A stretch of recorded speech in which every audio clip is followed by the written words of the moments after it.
tunasema jina lako lipewe sifa na shukrani kwa yale matendo makubwa umeyatenda juu yetu ili kufikia siku ya leo. Baba, tunakushukuru, tunakuinua, tunakurudishia asante kwa maana umetupatia neema hii. Kuna wengi wametaka hii neema lakini hawakuiona. Wengi wametaka waifikie lakini hawakuifikia. Sisi si wazuri kuliko wale, tena tunasema asante. Kwa kuwa wewe ni mwema, umetulinda tena muda wa wiki mzima na kutuwezesha tena kufika siku ya leo, siku njema, siku ya furaha, siku ya amani. Tunakushukuru Bwana kwa kuwa unaweza.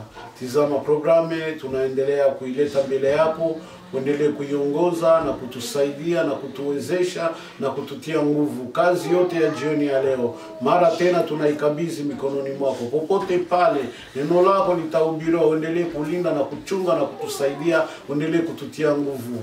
Tuongoze kwa yote tunapoanza hadi tutakapopunguza, kwa utukufu na uwezo wa jina kubwa lako Yesu Kristo wa Nazareti aliye hai. Amen. Mungu mwenye haki uniongoze huku katika mambo yote yanayokupendeza, nikiwa huku bila wewe vitisho, hofu na mashaka yatanitia tetemeko mpaka kufa. Ni heri siku zote kutegemea Yesu na kuenenda sawa katika nyayo zake, kwa kuwa yeye ni mchunga anayeniongoza vyema, nipate kuingia katika raha yake. Safari yangu sasa yaelekea mbingu, Mwokozi uko huko, lazima nifike na siku nitakapofika tashangilia kwa furaha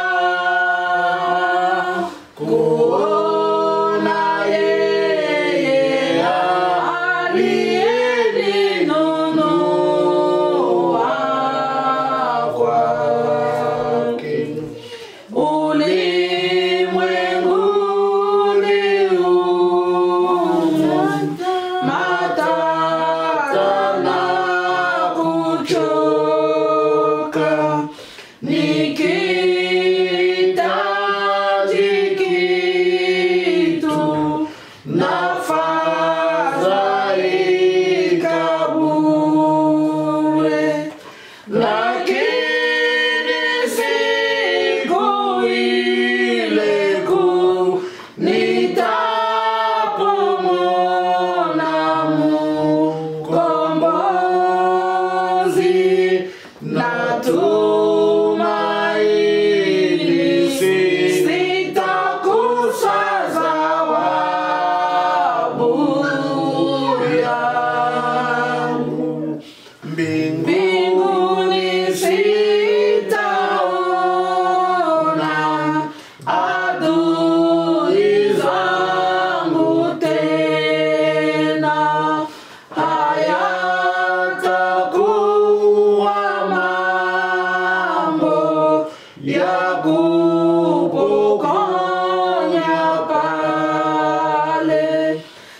asifiwe.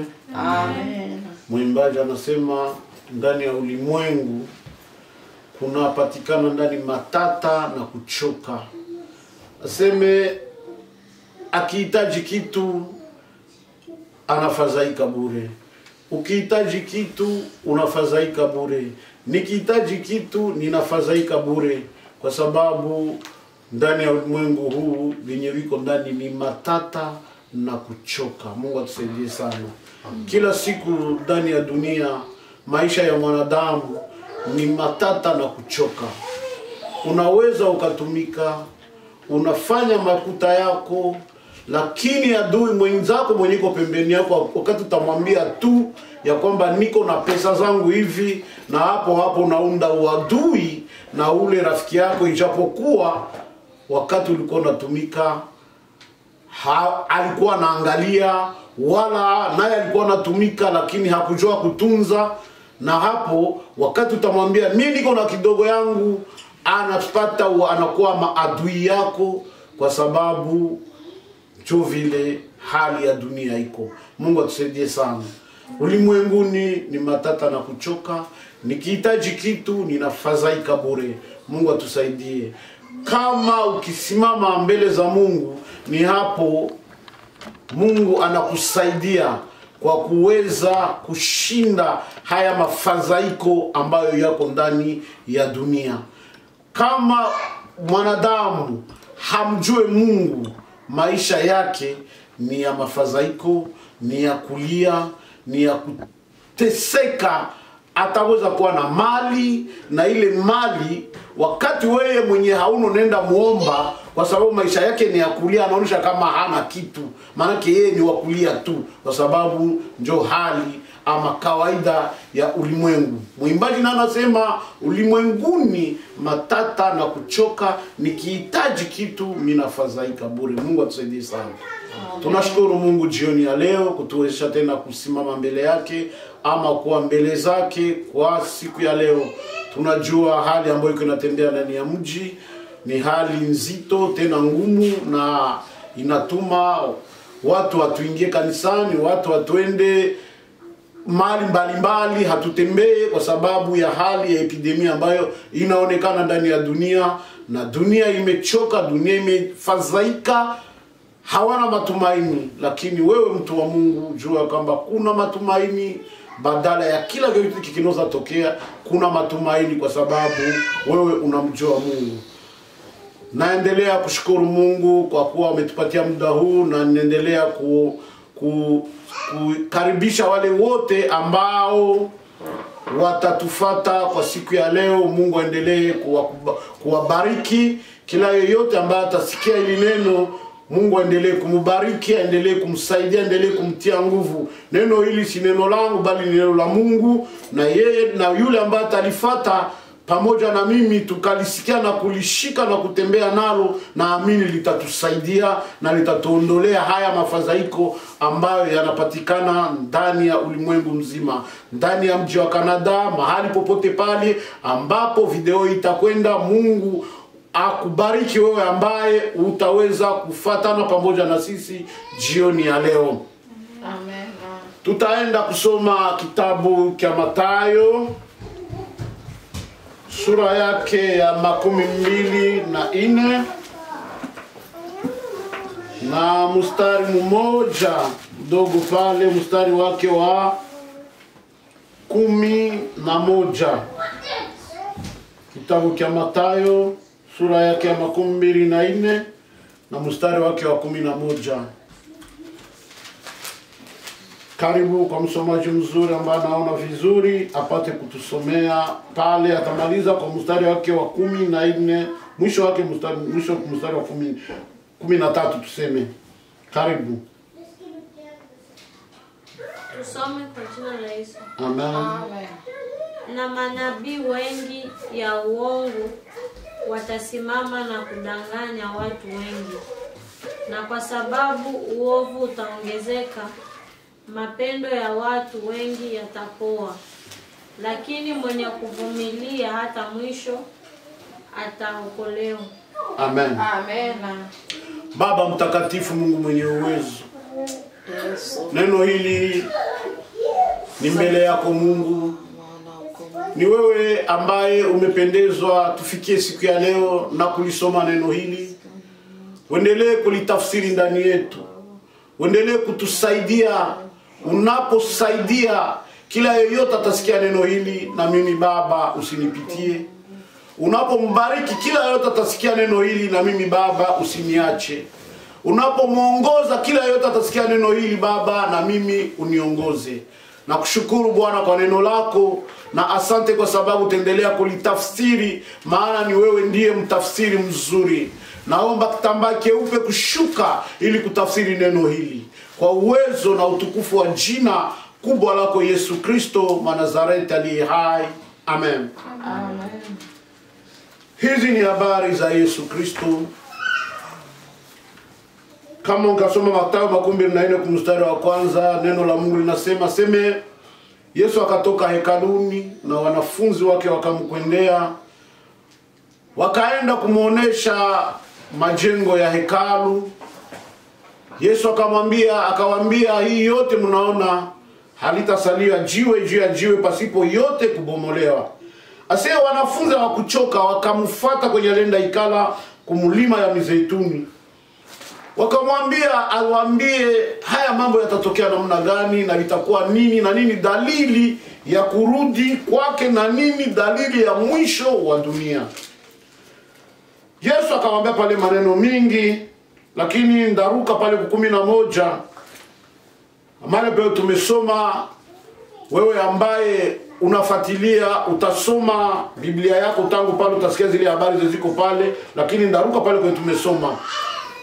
Aseme akawaambia, na manabii wengi ya uongo watatokea ile siku, na watadanganyaka watu wengi, na kwa sababu maasi yataongezekaka, aseme upendo ya watu wengi itapoa, lakini mwenye atavumilia mpaka mwisho ule ndio ataokolewa. Mungu atusaidie sana. Amen. Manabii wengi ya uongo watatokea. Hizi habari ni habari nzito, tena ni ngumu. Kama unasoma hii kitabu chote unafika paka mwisho, utakutana ni mambo ambayo ya kutisha, tena ni mambo mazito ambayo Yesu aliambia wanafunzi kwa wakati huu. Manabii wengi ya uongo watajitokeza. Leo kama tunaangalia ulimwengu leo kwenye inatembea, utakutana jinsi watu walikuwa wanamtumikia Mungu, ama jinsi watu walikuwa wanatumika wanasoma neno la Mungu, ama jinsi watumishi wa Mungu walikuwa wanatembea na neno la Mungu, ama jinsi wa Kristo walikuwa wanajikamata mbele ya watu wengine wale ambao ni wa Kristo. Ilikuwa inajulikana ya kwamba huyu ni Mkristo na huyu ni mpagani kwa wakati tungali watoto. Bwana Yesu asifiwe. Kulikuwa tofauti kubwa ambayo ilikuwa inatofautisha Mkristo na mpagani. Sio kwamba umeongea, sio kwamba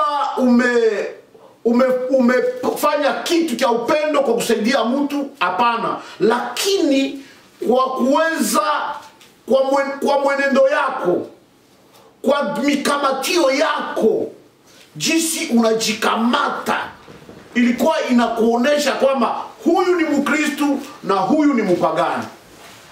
Njoo wakati ile yenye tulikuwa tuko tunakomala. Alafu utakutana kanisa ile wakati, utakutana mtu alikuwa Mkristo ama mtumishi wa Mungu, utakutana ni mtu mwenye alikuwa kama mwenye anazaraulika kimapato, hana mavazi ya kupresente mbele za watu zaidi sana, lakini kama ukamzogelea ukasikia neno inatoka mkinywa yake, utakutana iko tajiri sana kuliko ule mwenye ulizania ni tajiri kwa wakati ule. Mungu atusaidie sana. Amen. utakutana maneno yiko yanatosha mkinywa ni maneno ya hekima. Utakutana maneno yiko yanatosha mkinywa ni maneno ya mashauri. Utakutana maneno yiko yanatosha mkinywa ni maneno ya kusaidia taifa la Mungu ama watu wa Mungu. Lakini leo umekuwa tofauti. Mungu atusaidie sana. Kanisa la leo magharibi, tuko wakati ya jioni. Japokuwa miaka yangu ni kidogo zaidi, nadhani wale wa mbele kule nao waliona zaidi ya mimi niliona wakati niko mtoto. Lakini leo hii mambo imekwisha kuharibika na kupotea kabisa. Leo kanisa limeingia sana ndani ya unabii badala ya kuingia sana ndani ya neno la Mungu. Na wakati ile sisi tulikuwa ile wakati tuko watoto, mara mingi sana haukusikia unabii. Haukusikia unabii. Lakini tulisikia neno la Mungu, na lile neno la Mungu lilitusaidia, likatuongeza, na unatembea unajua kumbe niko na Mungu mzima ama fulani iko na Mungu kwa sababu ya shauri ambayo alikupatia. Mungu atusaidie sana. Leo sasa vitu vimekuwa kama vinabadilika, imekuwa kama unabii imekamata nafasi ya yulu kuliko Biblia. Na hapa ndio shida ambayo inaenda kupoteza mwanadamu, kwa sababu nabii mkubwa ni neno la Mungu. Mungu atusaidie sana. Nabii anaweza kuwa, hata zamani walikuwa, Elisha alikuwa nabii, Elia alikuwa nabii, na hata Musa na wengine walikuwa wanabii. Ezekiel alikuwa nabii. Lakini kama ukaangalia unabii ya wale watu na unabii asiye wa leo, unakutana tofauti kubwa. Mungu atusaidie sana. Tofauti kubwa, kwa sababu huyu nabii ulikuwa unamwangalia na unajua ni nabii kabisa. Nipatie mfano. Elisha anaambia mama moja mjane, anamwambia utazala, kwa sababu ya mazuri ambayo mama alimupatia. Sio mjane, mama ambaye alikuwa tasa hazali. Mwaka kesho kama siku hiyo utazala. Huyu mama akazala, akabeba mimba akazala. Si kwamba mama alimuomba na Elisha amupatie mtoto au alimpatia mahitaji yake, hapana. Lakini Elisha aliangalia huyu mama anahitaji nini, na akamwambia kinye anahitaji atakipata. Na wakati alikipata, huyu nabii na huyu mama, siku moja huyu mtoto anaiko na komala, huyu mtoto akagonjwa akakufa. Mungu atusaidie sana. Huyu mama alienda kwa nabii, akamwambia sikukwambia, nilikwambiaka usinidanganye. Kwa sababu mama wakati Elisha alimwambiaka vile jua kumpatia hitaji, alimwambiaka usinidanganye. Na akamwambia sasa nilikwambiaka usinidanganye. Elisha akafunuliwa mtoto ameshakufa. Na wakati Elisha alifunuliwa mtoto ameshakufa, kwa sababu Elisha alikuwa nabii, alifanya nini? Alienda tena akafufua yule mtoto. Mungu atusaidie sana. Amen. Amen. Matendo ya Elisha hakuonekana mtu wa thamani ama wa majivuno mbele ya huyu mama, hapana, kwa sababu ni nabii. Leo nabii leo amekuwa mtu wa kutafuta sifa, ajulikane na kila mtu. Mungu atusaidie sana.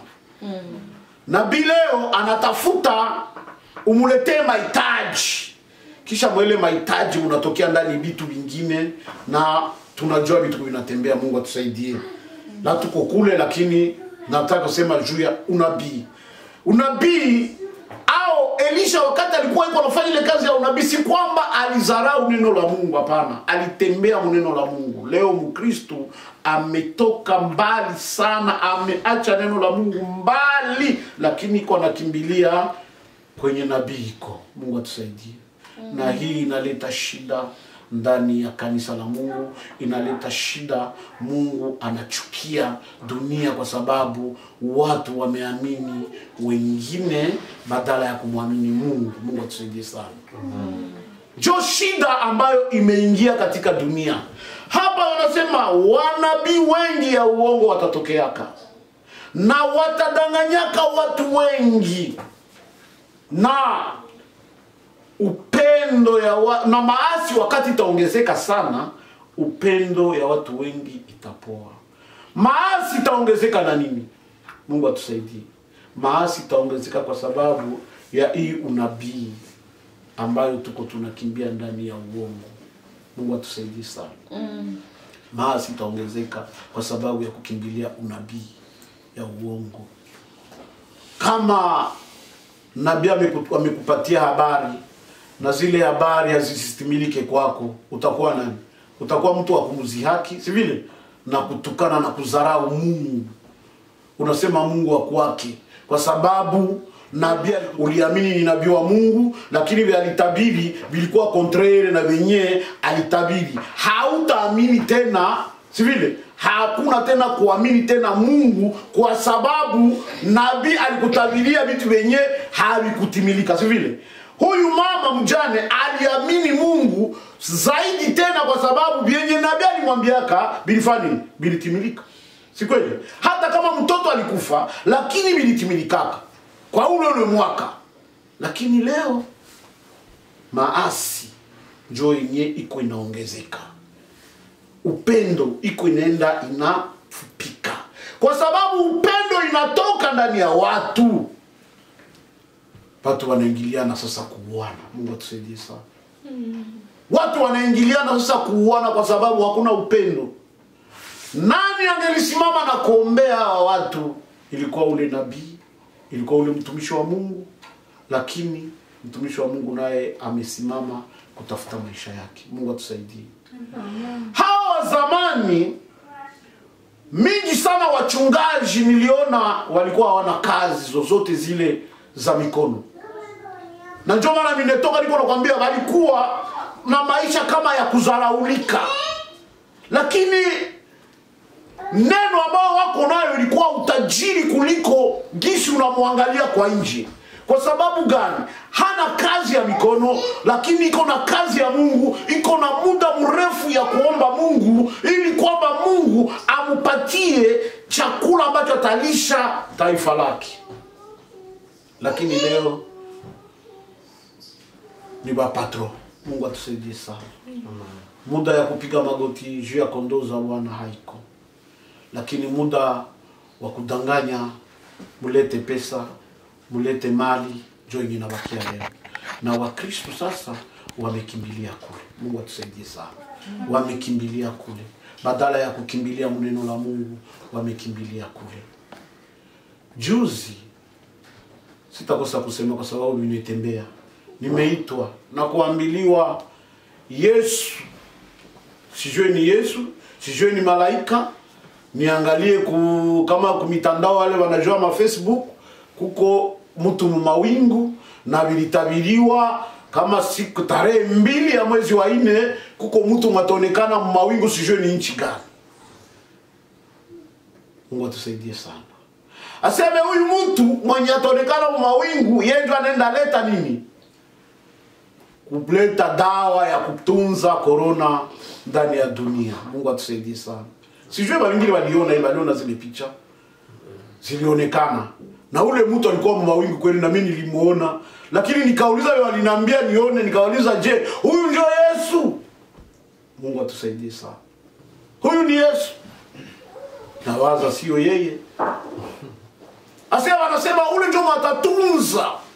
Ndio mwenye atakuya kuleta solution ya corona. Sasa kama alileta solution ya corona, kwa nini corona inaendelea kuua watu? Manabii wengi ya uongo wataongezeka. Na shida ni kwamba watadanganya na Wakristo. Na Wakristo wataenda. Mungu atusaidie sana. Amen. Lakini mwenye kuvumilia ndani ya neno la Mungu, ndio Yesu anasema hapa. Mwenye atavumilia ndani ya hiki kitabu, mwenye atavumilia kusikiliza Mungu, ni yule ndio ataokolewa. Watu masikio imekuwa nje kwa sababu ya hii ugonjwa. Leo tena kuliongelewa nini? Jana tena kuliongelewa nini? Maneno imekuwa mingi badala ya watu kupiga magoti na kuomba Mungu. Ikiwa tumekosa uturehemu. Hawana ile muda ya kuwaza rehema, lakini wako na muda ya kuongea na kupoteza wakati yote inaisha, mchana mzima inaisha habari za kuongea kwa sababu ya epidemia. Mungu atusaidie sana. Hapo ile lesani kasikia tena simu inalia. Aseme tufungule Biblia. Tutafute pale karatasi kwa karatasi tuone nywele ndani ya Biblia ndio itapo. Siku gani nywele ilishakatunza wanadamu, watu wa Mungu? Siku gani tulishakasikia tangu tumezaliwa tunakomala nywele moya? Aseme tutatunza watu ngapi mnyumba basi? Mtu iko mnyumba iko na watoto 5 na iko na Biblia moya. Si vile? Au Biblia ziko 5, badogo wana mabiblia. Sasa kama mimi ndakunya ile nywele yangu, sasa ule mtoto wangu, Mungu atusaidie sana. Dunia unabii. Watu wanafurahia mitandao, kusukuma tu habari ovyo bila kujiuliza, hii habari niko na sukuma ni kufurahisha midomo yangu, ni kufurahisha, ni kujifurahisha. Ndio, kujifurahisha iko mbaya, lakini jo wakati uko unajifurahisha kuko mwenye uko unachukiza. Kama unajifurahisha na Mungu unamchukiza, utapata pinisho ya ile furaha ile ulipata kwa dakika moja, na ile pinisho itakuwa itakutesa, kisha unaanza kimbia wakuombee. Nani atakuombea? Kwa wakati Mungu ndio anakupiga. Mungu nani kuna uwezo wa kutosha mkono wa Mungu kwa maisha ya mtu? Hakuna. Tuko na uwezo ya kutosha shetani kwa maisha ya mtu, lakini kama hasira ya Mungu iko juu ya mtu, hakuna mwenye na uwezo. Ndio maana wakati Sauli amekosea Mungu, Samueli alilia mbele za Mungu. Sauli alimwambia nililie kwa Mungu anisamehe, lakini Mungu, mkono wa Mungu juu ilikuwa imemtoka Sauli. Mungu akamwambia Samueli, mtu mwenye nimekatala wewe hauna ruhusa ya kunambia nimupende kwa kingufu. Mungu atusaidie sana. Nywele eti inaweza kuponesha corona, inakuwa vaccine ndani ya mwili. Ujanja, sijue ni ujanja, sijue ni unabii gani ile ya kuonesha kama nywele iko ndani ya Biblia. Mtu anaweza chanua nywele na lukia Biblia ni kawaida. Mtu ananyolewa mara ngapi? Biblia unaweza nao miaka 12, miaka 10, si vile? Na mara ngapi uko unanyolewa? Nywele inaweza ponyoka tu inaingia ndani. Kwa nini hawakutupatia muangalie kufasi fulani, mkitabo fulani, ndio kwenye zile nywele ziko kama Mungu ndo alitia. Banga tupatie nafasi tujue, mimi hapana anza mwanzo kufunua somo kunasoma Biblia tangu mwanzo mpaka ufunuo. Iko shida. Na watu wengine najua sahi walikunya mai, bakakula na nywele. Ningeliwaomba muombe msamaha kwa Mungu kama mko wa Kristo benye mulifanya ile kazi, mulidanganywa. Mungu atusaidie sana. Habari zinaenda. One epidemi na kuyaka tu. Wakati tuko watoto pale Goma, kolera ikuyaka, ikaua watu kweli. Sasa niko naongea watu ya Goma wa zamani wanajua. Kolera ikaua watu, kulikuwa baba umoja, ilikuwa jina yake ule baba ilikuwa jina yake Senzige, tulikuwa watoto. Tulikuwa tunamuona, tunaenda tuko tunamfuatilia ule baba. Alikuwa anafanya kazi ya kuchimba mawese, kutosha mabuchafu ndani ya mawese, manake anavidula wese, manake ndio kazi yake ile. Lakini korereni huwa watu kwa sababu watu wanao mikono. Lakini huyu baba kazi yake ilikuwa ni kwenda kumawese. Batu walikufa na ngizi korereni ngwe inaisha mwingine ule baba kugonjwa korera. Mungu atusaidie sana. Iko mawese, korera ni wese, lakini yeye iko anachimbula tu. Njoo maisha yake, njoo anatosha rasio ya watoto yake. Hakukufa na korera. Kwa sababu mwenye alikuwa na uzima yake. Ni nani? Ni Mungu. Mungu atusaidie sana. Yenye inakuya hii. Nasikia seme habari nyingine ilitokea seme siweno ni unabii. Bebe anyame mfuzi wewe unusu, utachungana na babebe na bebe. Mungu atusaidie sana. Bebe gani mwenye utaambia au utajua wakati gani bebe anaweza nyamba ufuzi hata ni mtoto wako. Utajua. Unabii Mungu utatokea siku. mfanye angalisho. Mfanye angalisho. Watu wamekuwa paniki. Badala ya kupiga magoti, kulilia Mungu kama tumekosa. Hii ndio wanaangalia tu kabisa kidogo yenye imetokea kushinda dhambi zeziko zinaingia mdunia kweli. Mungu atusaidie sana. Mungu atatuponesha wakati gani? Kwa wakati siye peke tuko tunajiingiza ndani ya moto. Sijui hao wanabii nao watabirie sasa manome na maono nao wazale tuwatuoneshe mtoto kiziko wanaoana. Batabirie mwanamke na mwanamke wazale watuoneshe mtoto kiziko wanaoana. Kule ndio kwenye wangelionesha watu wamepotea njia, watu wameingia yenye haikukuwa destination ya Mungu, watu wameingia ndani na imeleta saa zingine hasira ya Mungu kwa maisha ya watu, epidemia itokee. Mungu atusaidie sana. Amen. Bashirwa wanapata shida ya bure, lakini Mungu aliruhusu. Kama ilitokea kule kwao, Mungu ndio aliruhusu. Lakini ifunze dunia. Na saa hii inafunza dunia. Wiki jana nilisema benye walikuwa wanasharatika hawana tena muda wa kusharatika kwa sababu ya hii mafunzo. Kama tungelikuwa na akili tungeliangalia pale. Hakuna tena dhambi mbalimbali ziziko zinafanyika kwa hiyo wakati. Iko kama Mungu amesema stop, kila mtu ajiulize niko nafanya nini? Nimetoka wapi, niko naenda wapi, nimeumbwa na nani? Watu wamekuwa kama nyama ambazo hazina akili. Mungu atusaidie sana. Mitandao ndio imekuwa ya special kuliko kumjua Mungu wao. Nini haiwezi tuma Mungu anasirika pale kututumia hii epidemia? Mungu atasirika, anatutumia. Mtu anaweza lala ndani ya telefone lakini hawezi kuitika kufanya miniti 13 kumagoti. Lakini atalala iko anaongea kwa telefoni, kama ni WhatsApp, kama ni sijue ni vya mingi. Yeye ndio mnabijua, mimi mnabifataka, mimi sibifatake. Mungu atusaidie sana. Nini tatuma Mungu asisiriki kwa juu ya maisha yetu hapa chini ya juu? Dunia imetetemeka. Lakini pamoja na kutetemeka, hatujiulize nini inaweza kutuma vitu hivi vinatutokea. Ni nini? Hatujiulize. Kama tungelijiuliza, tungelilala kwa magoti. Tungelilia, muda ya kuongea haingelipata nafasi. Nilifuata kwa televizio jana Kinshasa. Huyu journalist anasema ni eti ingine unabidi tokea ase mtu akoyole mikoyo yake aikunye njoo dawa ya bandugu yangu. Njoo dawa ya mikoyo ya mtu ingelikuwa dawa. Kama washatengeneza fasi kutoka tunaenda kuola sie wote wakwenda kama ile dawa waitunze mo watu si vile. Lakini uchafu, munganga anasema ni uchafu.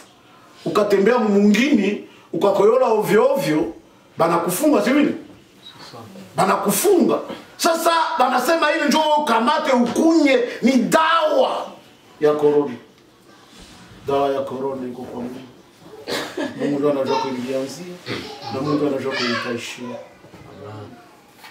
Benye kwa na uwezo ya dunia, daktari wanajua tafuta dawa, bako wanakufa.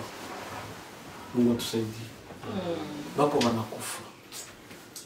Nao wanahitaji sasa msaada. Na hii msaada wanahitaji ni nani?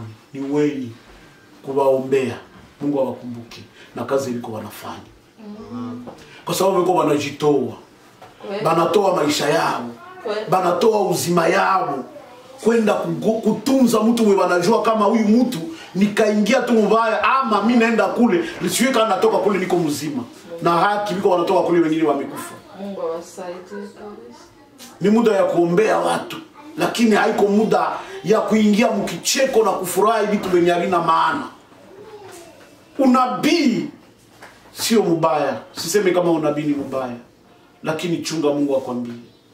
Na wewe mwenye unapokea unabii, sio mbaya kupokea unabii, lakini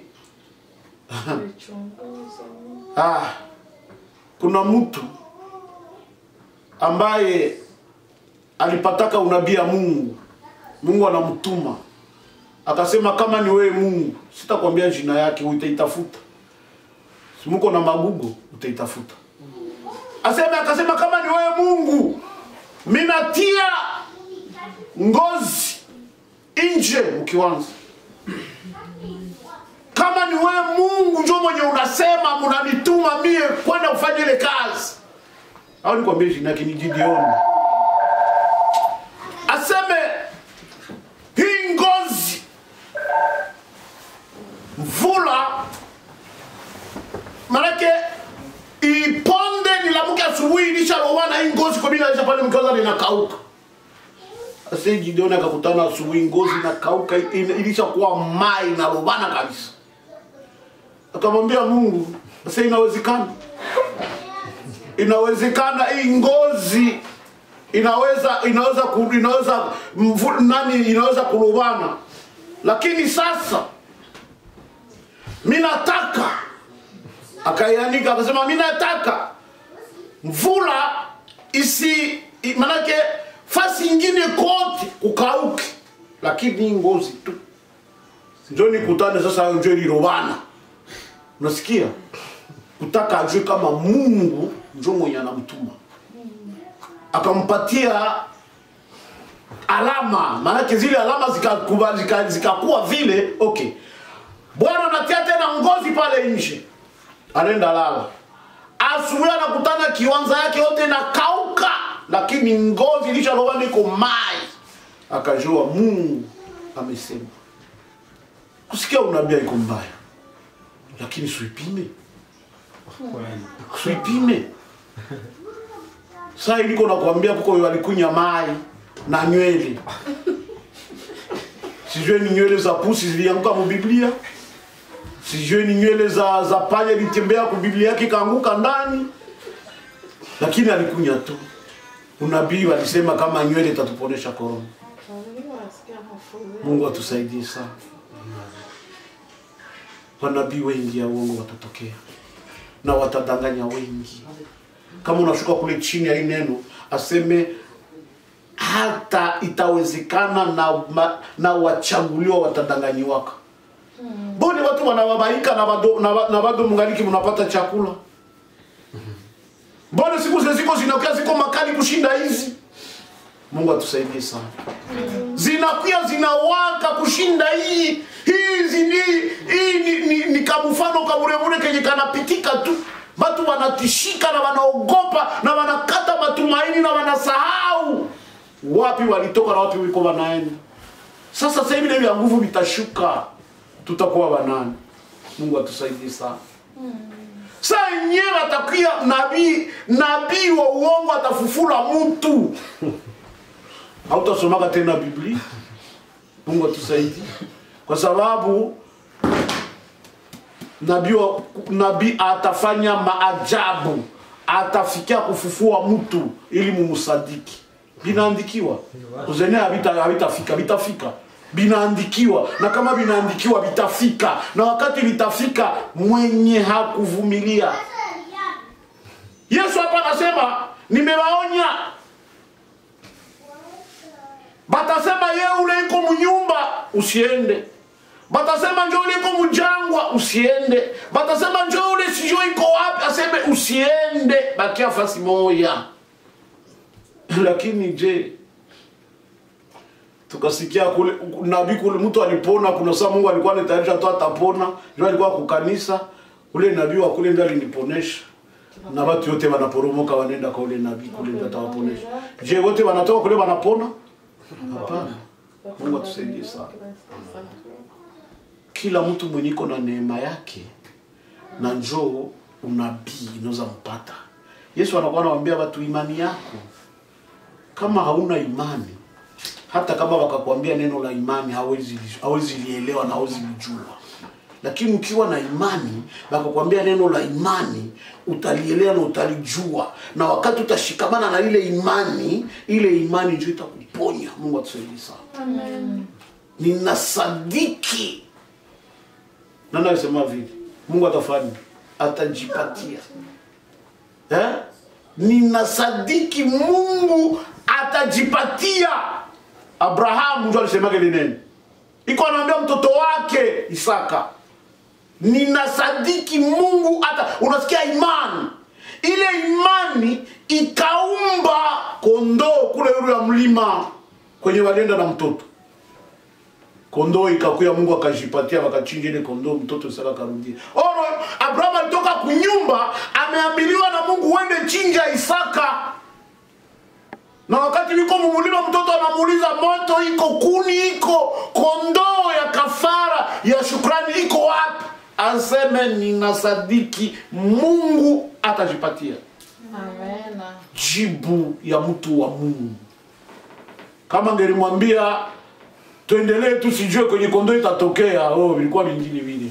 Mtoto angelishakia baba anasema vitu gani unaenda fanya sasa kule, mbona sisi tu tunaiba kondoo. Leo tuliacha Joani, si vile? Lakini akamwambia ninasadiki Mungu atajipatia. Maisha ya Isaka, kwa sababu Mungu alijipatia na iko anaona hata toka mbele za Mungu. Si kweli?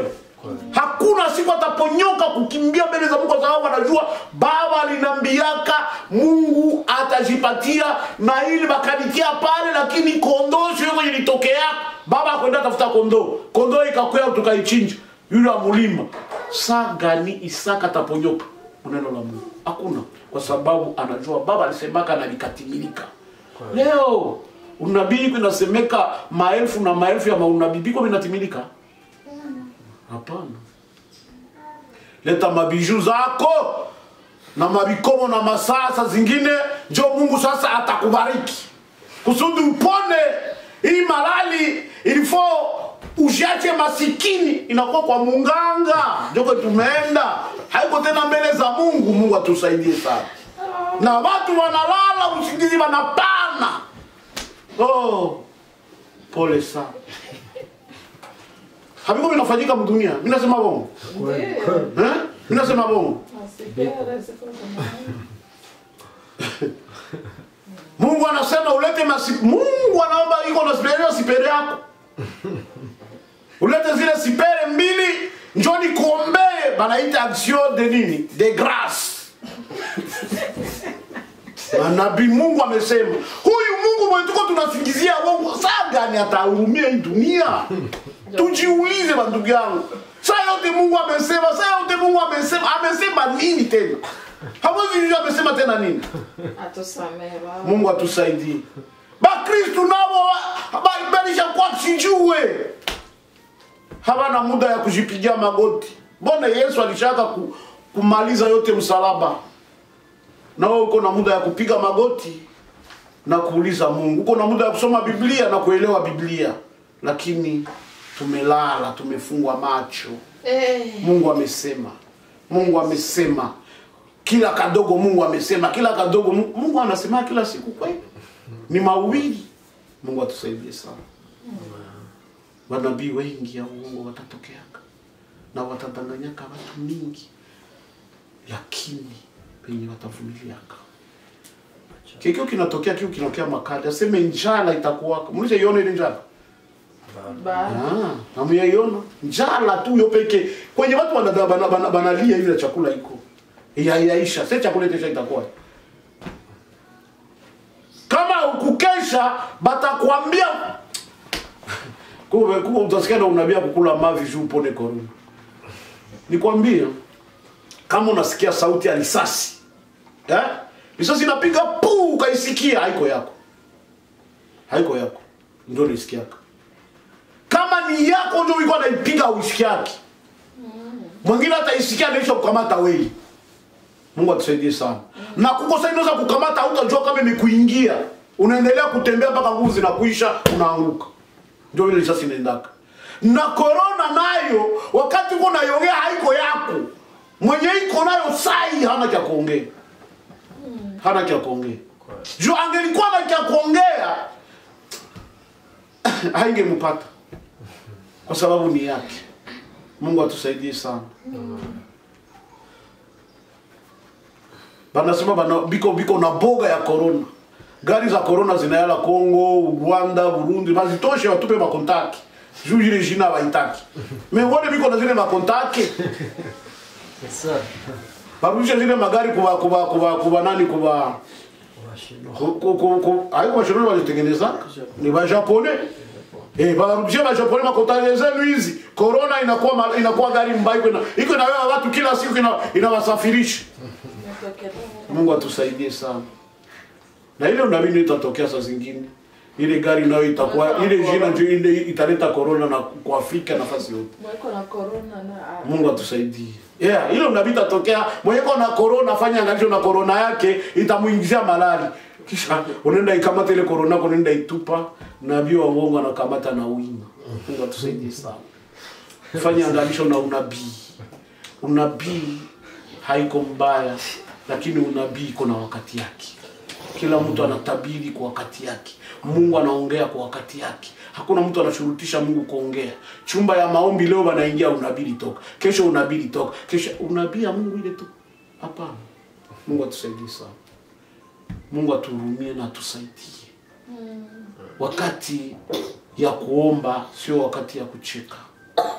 Wakati ya kulia ni wakati ya kulia, na wakati ya kucheka ni wakati ya kucheka. Hii sio wakati ya kucheka. Sio wakati ya kufurahisha midomo kuongea ovyo ovyo, hapana. Lakini ni wakati ya kulia na kutia mwenzako moyo. Umtie moyo aendelee mbele, asirudie nyuma. Kwa sababu siku ikafika, nani kuna uwezo wa kurudisha? hakuna. Daktari mwalisoma maisha ya mtu miaka 30, 40. Iko anashindwa kuirudisha. Kisha nani kuna uwezo wa kurudisha? Moyo ni Mungu. Hii epidemi kwenye ilianzia hakuna mwana pajua. Na kwenye itaishia hakuna mwana pajua. Mwenye anapajua ni moyo ni Mungu. Kwa sababu kama tungelijua kwa tunazoenda izika, si wote tungelikamata tunaipeleka. Tunaenda tunaizika pale itutokee, lakini hatujui kwenye iko. Amen. Hatujui kwenye iko. Lakini Mungu yeye iko anaiona kwenye iko. Na anaona kwa inafikia. Anaona degree yayo na anaona itaishia wapi. Asira yake saa zingine hatujui. Mungu atusaidie sana. Tungelijifunza sie tujifunze kwa mti. Wakati mti inachanua, manake inatazala matunda. Amen. Amen. Na wakati mti inakauka, manake ile mti wakati ile haiko wakati yake ya kuzala. Sasa hii ni wakati yenye haiko ya kuzala, ni wakati yenye imekauka. Sasa wakati inakauka inakubidi sasa utafute matunda fasi nyingine, chakula fasi nyingine. Mungu atusaidie sana. Amen. Kama mganga niseme ni kama mganga atakuogopa, sasa nani atakutunza? Sasa kumbe omba sasa Mungu akutunze, kwa sababu ile ndio sasa chakula ya fasi nyingine, kwa sababu mti imekauka. Sasa wakati mti imekauka, haiko wakati ya mtu kucheka, ni wakati ya mtu kulia, kwa sababu matunda ya mti yake imeisha. Anataka kufa na njala. Njala iko inakuja. Tunadanganywa na kabure hii sasa, si njala itaingia, itakuwa ye. Wanadamu ataenda wapi? Sasa kia nguvu kushinda hapa kitakuya. Bitakuwa nzige zenye zitakula watu miezi 5, sasa zitateremka kwa hii dunia. Nayo si ni epidemia. Watu watakuwa wapi?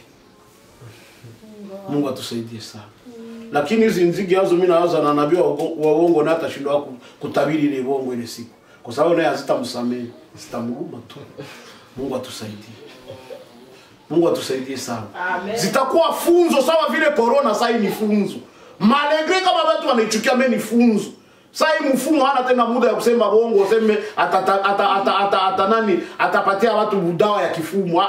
Hii sana iko anaogopa corona ikaniingilia mimi naenda. Corona njo corona. Na nyumba ya mfumo corona iko inasemewa ndani. Na nyumba ya mwenye alisoma sana corona iko inaogopewa na kila mtu. Mungu atusaidie. Ndio kwa maana tufanye angalisho watu wa Mungu. Usikue kama mpagani ambaye ana matumaini, lakini jua kama kuna Mungu ambaye yuko juu ya yote. Amen. Acha kutia masikio nje, kusikiliza na kunena, utapotea. Lakini sikiliza Mungu anasema nini.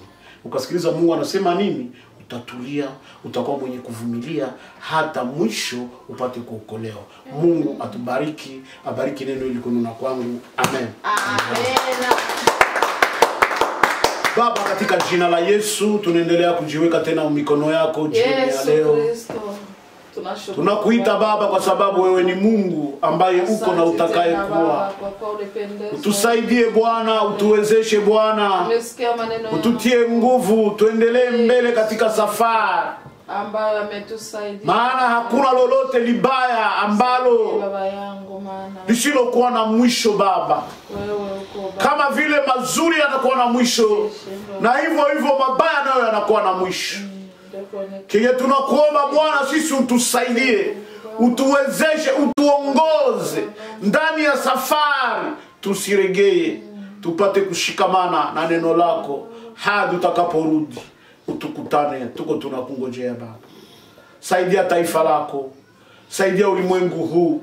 Angalia ulimwengu imetishika, ulimwengu imebabaika, ulimwengu imeharibika. Watu wamekuwa habari ni moja, corona tu. Wamesahau dhambi ambazo zinashinda corona kutafuna watu. Baba, utusaidie, utusaidie, saidia mataifa yote ya dunia, saidia wafalme wa dunia, saidia wadokteri ambao wako wanatunza wagonjwa kwenye mahospitali mbalimbali kwa ajili ya epidemii Bwana. Uwalinde na kuwachunga kwa sababu wamejitoa roho yao na mwili yao wametoa ili kwamba wapate kutunza wale ambao wako wanagonjwa. Baba, uwasaidie, uwapatie roho ya upendo na uwatie nguvu, waendelee mbele, wasiregee hadi siku utakaporudi. Asante Yesu kwa kuwa uko mwema. Na dawa ambazo wako wanazitumikisha Bwana, acha zipate kufanya kazi ndani ya mili ya watu, na watu wapate uponyaji ili watakapotoka huko wapate kukurudishia tena. Asante kwa sababu umewaponya. Kwa kuwa wao ama sisi si wazuri kuliko wale ambao wametuacha. Asante Bwana kwa kuwa uko mwema na utazidi kutenda mema.